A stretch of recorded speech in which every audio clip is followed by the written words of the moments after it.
Welcome to my channel. आज तुम्हारा class 9 और अनुहित 2.5 के दिन अनुहित 2.5 3 नम्बर क्वेश्चन के दिन जेहेतु आगर 2 1 लिखे दिए तो 3 नम्बर क्वेश्चन हल उपयुक्त अवयव व्यवहार कर उत्पादक मूल्यांकन कर। तो 1 नम्बर क्वेश्चन चाই लो কি দিয়া আছে 9x² +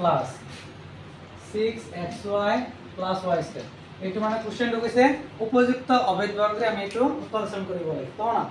তো আমি ইয়াত কি দিয়া আছে প্লাস দিয়া আছে, তো প্লাস দিয়ে আমি কি বুঝি পাম যেটা আমরা পুনঃ তথ্য কৰিব লাগে a² + 2ab + b²। এটা মানে কি আছিল আমাৰ a + b হোল স্কয়াৰ, এটা উত্তৰ কৰিছে তো না a² তো a² মানে আমি কি লিখা হলো 3x হোল স্কয়ার এনেকে লিখা হলো না না, কারণ 3² মানে কি 9x² তো এটা কি হয়ে গেল a² + 2ab এর বলে কি মান 3x into b এনেকে লবা যাতে পূরণ করি আমার কি হবে লাগে 6xy 2 3 গুণ 6 তো 6x into y দিয়ে তেন কি দেব 6xy মানে কি এর বলে 3x b এর বলে কি মান y প্লাস b স্কয়ার মানে কি হবে y² তো এটা মিলে গেছে। তো a² + 2ab প্লাস কি b স্কয়ার মানে কি হবে a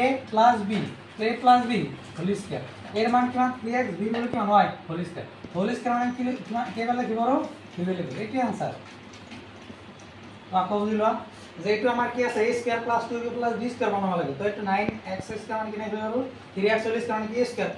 2ab 2 আমার সূত্র এর ভ্যালু কি মান 3x * b এনেকে লব যাতে পূরণ করলে আমার এটা হবে + b² মানে y² a² + 2ab + b² মানে কি a + b হোল স্কয়ার মানে কি হলো ধরো দুই ভ্যালু কি তার পর নেক্সট কোশ্চেন। তো নেক্সট কোশ্চেন আমার কি আছে 4y² + 4y এটা আমার কোন উত্তর পড়ে গেল না, এটা হলো a² - 2ab + b² এটা উত্তর পড়ে গেল চাইলো কি আছে a² - 2ab + b² মানে কি আছে a - b হোল স্কয়ার এটা উত্তর করেছে তো না তাহলে কি হবে a² a মানে কি মান হবে 2 হোল স্কয়ার a² 2 স্কয়ার মানে 4 4² -2a এর ভ্যালু কি মান 2y into b এর ভ্যালু কি মান 1 + b² মানে 1²। ঠিক আছে মনোযোগ দে a² - 2ab + কি হবে b² তাহলে কি হবে a² - 2ab + b² মানে কি লেখা হলো a - b হোল স্কয়ার মানে কি কেবল লিখব পারো দুইবার লিখব পারো তো -1 হোল ইনটু y - 1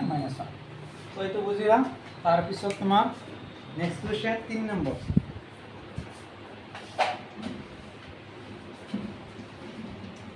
3 নম্বর তো কি দিয়ে আছে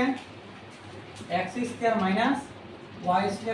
100 তো এটা সালে আমি কি কম পাও যে a² - b² উত্তর করিব তো আমার a² - b² উত্তর কি আছে যে a + b into a - b তো a থাকি হবে x তো কি হবে x whole square minus y/10 whole square কারণ 10 কি হইছে না 10 এর স্কয়ার করলে কি আমার হয় 100 হয় না নাই তো কি আছে a²